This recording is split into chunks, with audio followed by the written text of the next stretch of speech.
اعوذ باللہ من الشیطان الرجیم بسم اللہ الرحمن الرحیم وقال الذين أشركوا لو شاء الله ما عبدنا من دونه من شيء نحن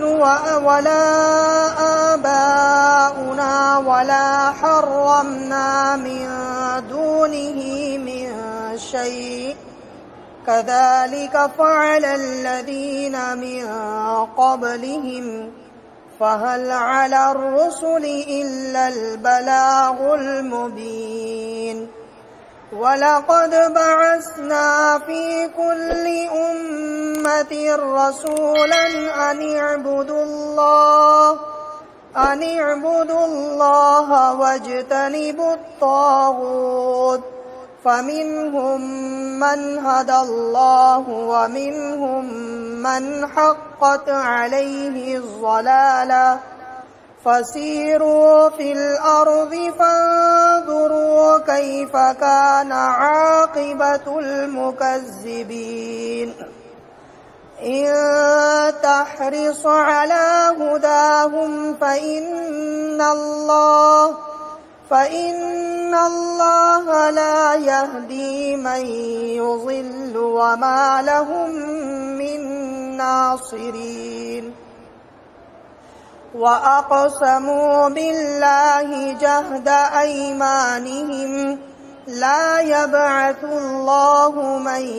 يَمُوتُ بَلَىٰ وَعْدًا عَلَيْهِ حَقًّا وَلَٰكِنَّ أَكْثَرَ النَّاسِ لَا يَعْلَمُونَ لِيُبَيِّنَ لَهُمُ الَّذِي يَخْتَلِفُونَ فِيهِ وَلِيَعْلَمَ الَّذِينَ كَفَرُوا أَنَّهُمْ كَانُوا كَاذِبِينَ إِنَّمَا قَوْلُنَا لِشَيْءٍ إِذَا أَرَدْنَاهُ أَن نَّقُولَ لَهُ كُن فَيَكُونُ صدق اللہ العظیم۔ اور مشرک لوگ کہنے لگے کہ اگر اللہ رب العزت چاہتے تو ہم اس کے علاوہ کسی چیز کی عبادت نہ کرتے، نہ ہم، نہ ہمارے آبا و اجداد، اور نہ ہم اس کے حکم کے خلاف کسی چیز کو حرام ٹھہراتے۔ اسی طرح ان سے پہلے لوگوں نے بھی کیا، پس رسولوں کے ذمے تو صرف صاف صاف پہنچا دینا ہے، اور تحقیق کہ ہم نے ہر امت میں ایک رسول بھیجا ہے تاکہ وہ کہیں کہ تم ایک اللہ کی عبادت کرو اور شیطان کو چھوڑ دو۔ پس ان میں سے بعض وہ ہے جن کو اللہ نے ہدایت دی،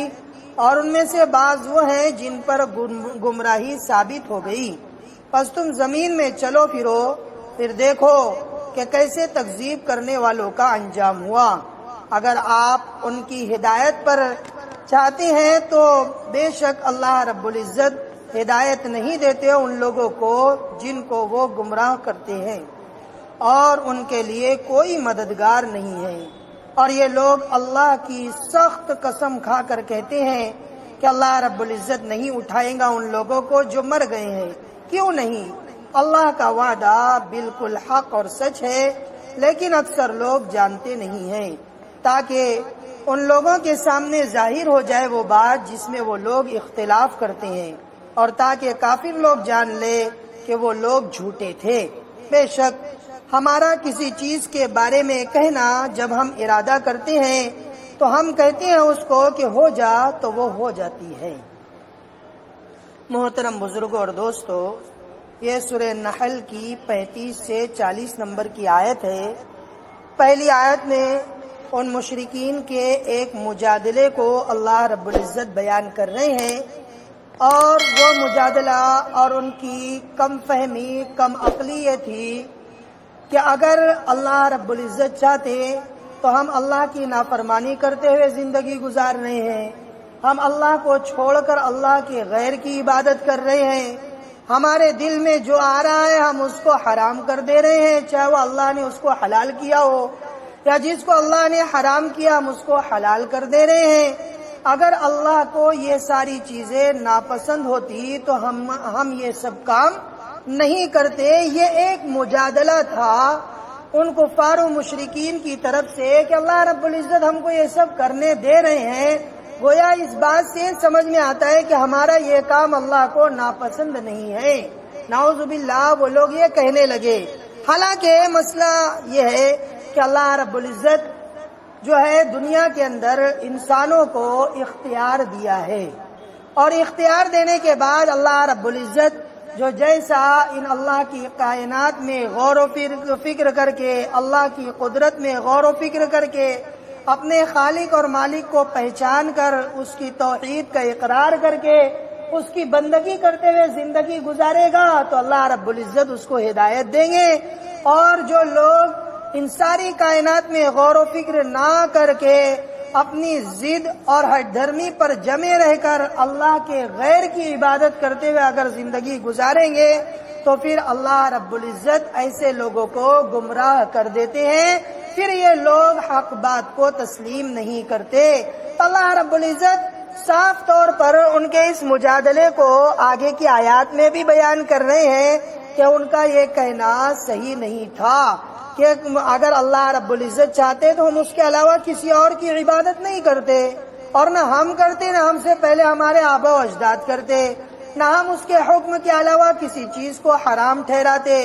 کذالک فعل الذین من قبلہم، جیسا انہوں نے آپ صلی اللہ علیہ وسلم سے مجادلہ کیا اسی طرح پچھلی قوموں نے بھی اپنے نبیوں سے اسی طرح کا مجادلہ کیا ہے، اسی طرح کی بات اور اسی طرح کی بحث و مباحثہ نبیوں سے کرتے چلے آئے ہیں۔ کذالک فعل الذین من قبلہم، اسی طرح ان سے پہلے لوگوں نے بھی کیا ہے۔ فہل علی الرسل الا البلاغ المبین، ہم نے رسولوں کو ذمے تو صرف اتنا کام دیا ہے کہ وہ ہمارے احکامات کو صاف صاف طور پر اللہ کے بندوں تک پہنچا دے، بس یہی کام انبیاء کرام علیہم الصلوۃ والسلام کا ہے جو اللہ کے نبی صلی اللہ علیہ وسلم کو دے کر بھی اللہ رب العزت نے بھیجا ہے۔ ہر امت میں اللہ رب العزت نے جو ہے نبی اور رسول جو ہے اس کے رسولوں کے ذمے ہم نے صرف واضح طور پر صاف طور پر احکام کو پہنچا دینے کی ذمہ داری رکھی ہے۔ یہاں پر البلاغ المبین کا لفظ اللہ رب العزت نے استعمال فرمایا کہ جس دعوے کو نبی اپنی قوم تک پہنچاتے ہیں وہ دعویٰ اللہ رب العزت کی طرف سے صحیح دلائل کے ساتھ ہوتا ہے۔ اس وجہ سے اللہ رب العزت نے البلاغ المبین کا لفظ یہاں پر استعمال فرمایا کہ صاف واضح الفاظ میں ان تک اللہ کے احکام کو پہنچا دینا،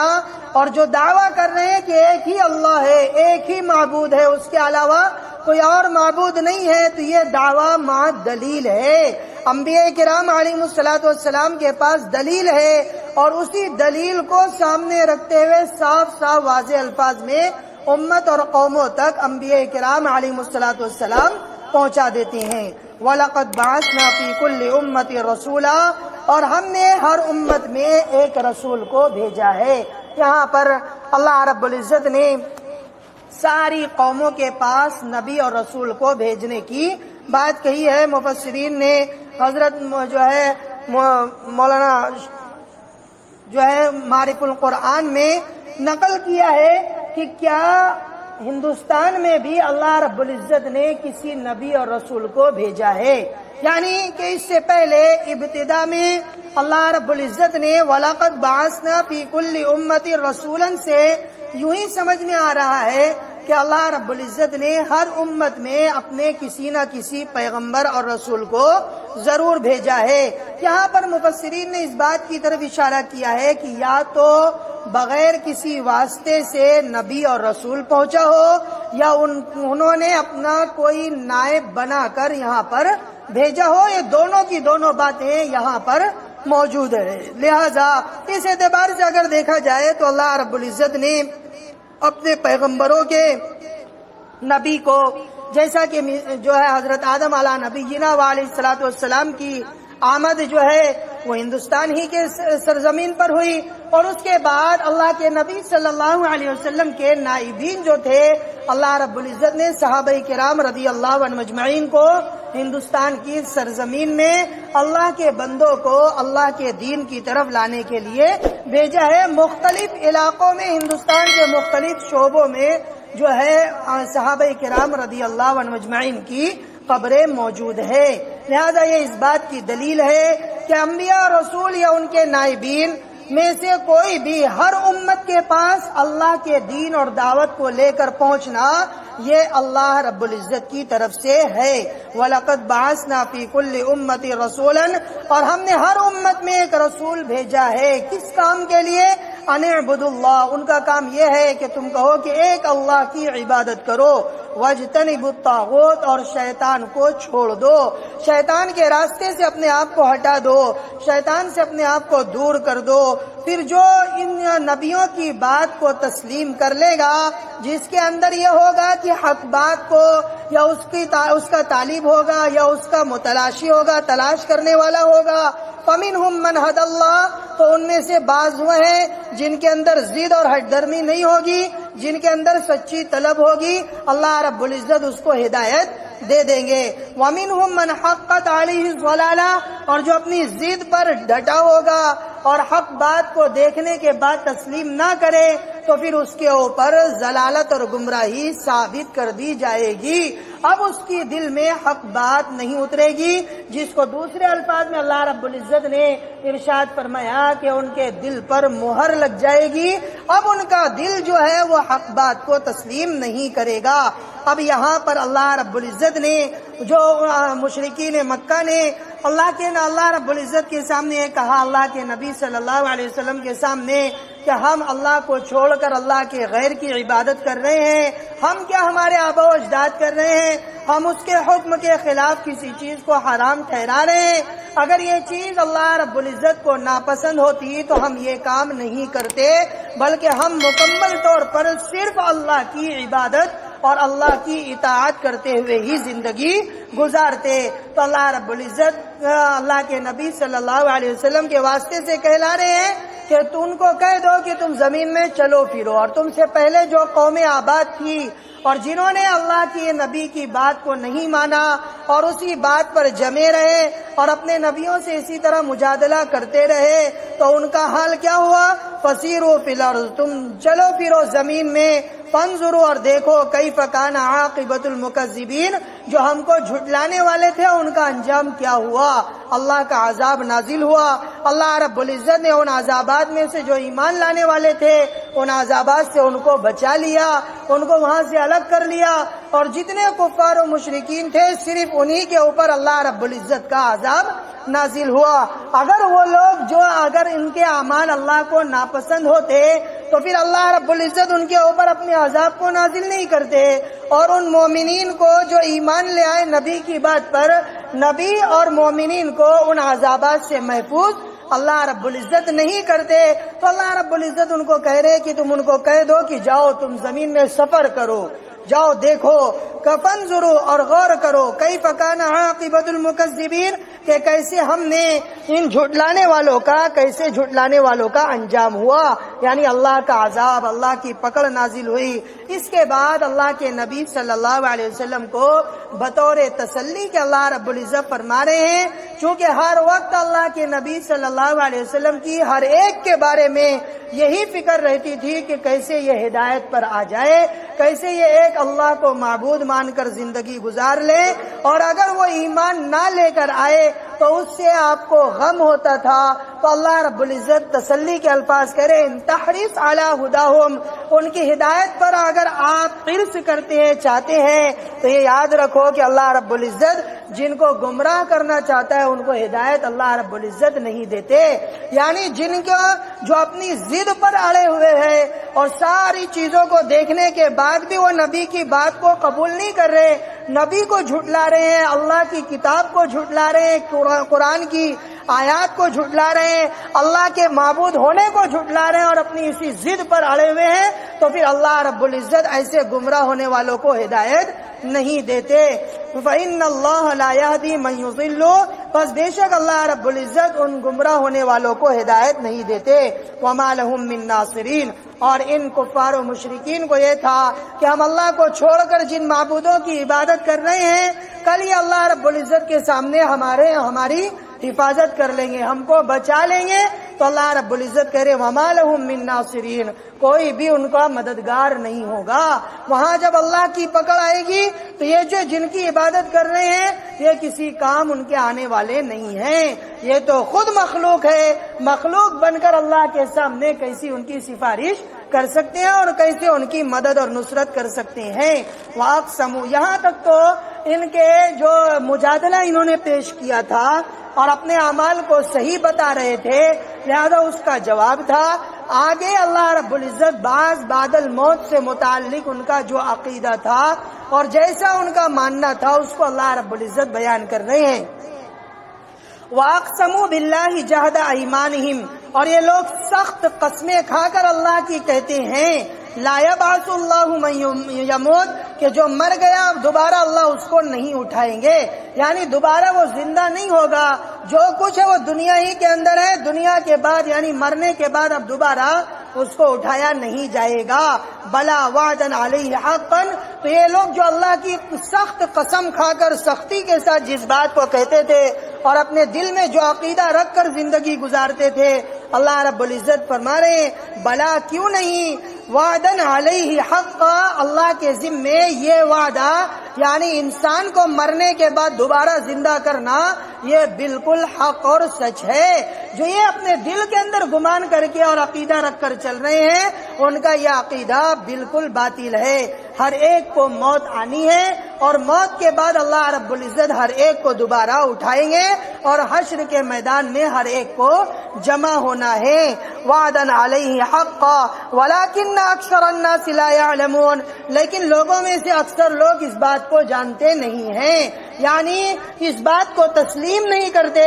چونکہ جو ہے مرنے کے بعد اب دوبارہ جو ہے وہ دنیا کے اندر آ نہیں سکتا کہ آ کر اپنی آنکھوں سے مشاہدہ کیا ہوا آ کر بتا دے کہ نہیں دوبارہ ہمارے سے سوال و جواب ہوگا، ہم کو زندہ کیا جائے گا اور وہاں جا کر ہم کو اٹھایا جائے گا۔ لہذا وَلَكِنَّ أَكْثَرَ النَّاسِ لَا يَعْلَمُونَ، لیکن لوگوں میں سے اکثر لوگ اس کو جانتے نہیں ہیں اور جاننے کے ساتھ ساتھ جو ہے اس کا عقیدہ بھی نہیں رکھتے ہیں، لیکن یہ اللہ رب العزت کے ذمے لازم ہے، حق اور بالکل سچ ہے کہ اللہ رب العزت مرنے کے بعد دوبارہ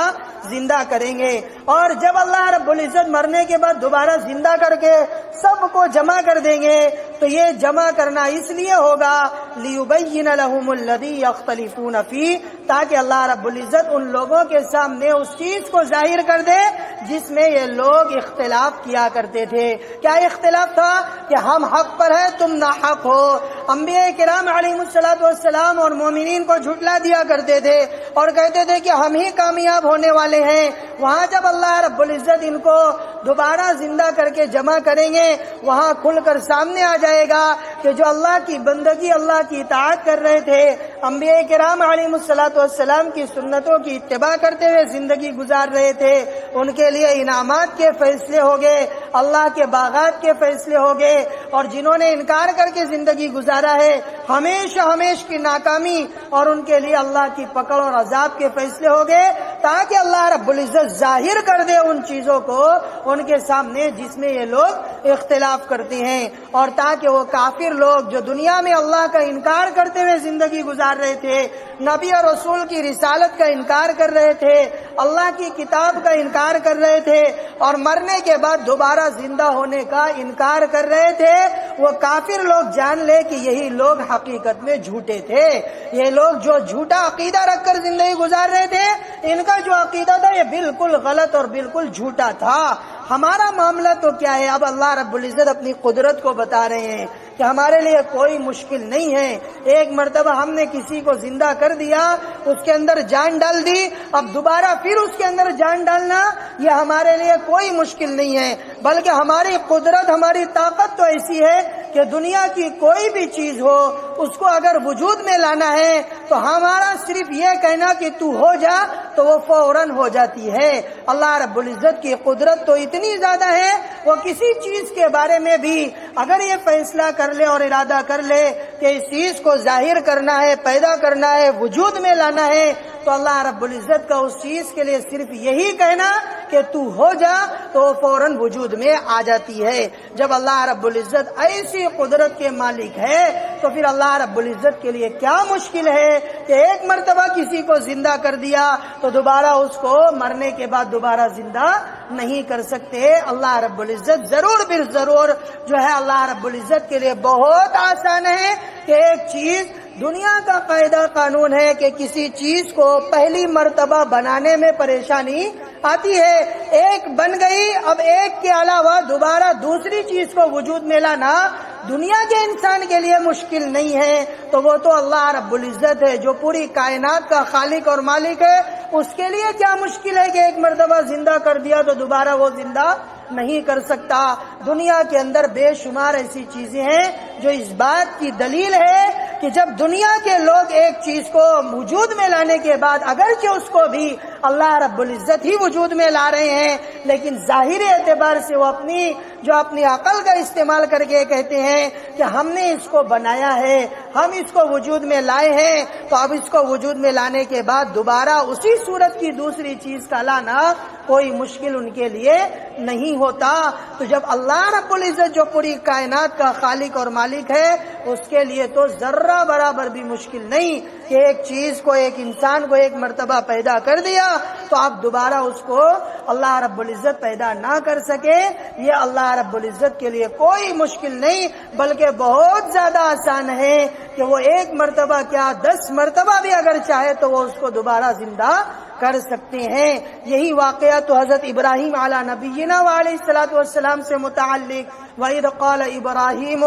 رَبِّ أَرِنِي كَيْفَ تُحْيِي الْمَوْتَى، کہ حضرت ابراہیم علیہ الصلوۃ والسلام نے اپنے رب سے کہا، اے میرے پروردگار آپ مردوں کو کیسے زندہ کریں گے؟ وَإِذْ قَالَ إِبْرَاهِيمُ رَبِّ أَرِنِي كَيْفَ تُحْيِي الْمَوْتَى، تو اللہ رب العزت نے کہا قَالَ أَوَلَمْ تُؤْمِنْ، کیا تم اس بات پر ایمان نہیں رکھتے کہ ہم دوبارہ مرنے کے بعد اس کو زندہ کریں گے؟ تو حضرت ابراہیم علیہ الصلوۃ والسلام نے کہا کیوں نہیں، میں تو یہ اس لیے چاہ رہا ہوں تاکہ میرا دل اور زیادہ مطمئن ہو جائے۔ تو پھر اللہ رب العزت نے دنیا میں ان کو کر کر بتایا کہ تم 4 پرندوں کو لو، ان کو کیما کرو، الگ الگ پہاڑ پر جا کر رکھ دو اور تم چاروں کو بلاؤ تو وہ چاروں کی چاروں دوڑتے ہوئے آ جائیں گے۔ حضرت عزیر علیہ السلام کا واقعہ اللہ رب العزت نے پہلے ہی پارے میں جو ہے سورہ بقرہ کے اندر اللہ رب العزت نے بیان کیا، ان کے اوپر موت آ گئی، پھر کئی سالوں کے بعد اللہ رب العزت نے ان کو اٹھایا اور ان کے بعد کہا تم کتنے دن جو ہے مرے رہے؟ انہوں نے کہا دن، آدھا دن یا 1 دن، لیکن جب ان کو کہا کہ تم اپنے جو ہے گدھے کی طرف دیکھو تو وہ ہڈی سے وہ ہو گیا تھا، اپنے کھانے کی طرف دیکھو تو اس کے اندر جھاگ پیدا ہو گیا تھا۔ اصحاب کہف کا واقعہ اللہ رب العزت نے قرآن کریم میں بیان کیا ہے، جن کے اوپر موت طاری ہونے کے بعد دوبارہ دنیا میں اللہ رب العزت نے ان کو دوبارہ اٹھا کر بتایا، ان کے اندر جان ڈال کر اللہ رب العزت نے بتا دیا۔ تو پھر آخرت میں اللہ رب العزت کے لیے کیا مشکل ہے کہ اللہ رب العزت دوبارہ زندہ نہیں کر سکتے۔ آگے کی آیات میں مہاجرین کے لیے اللہ رب العزت نے اصول اور ان کے لیے انعامات کی بات بیان فرمائی ہے، انشاءاللہ آئندہ بیان کیا جائے گا۔ اللہ رب العزت سے دعا کرے کہ اللہ رب العزت ہم تمام کو کامل ایمان اور یقین رکھتے ہوئے موت کی آخری سانس تک زندگی گزارنے کی توفیق عطا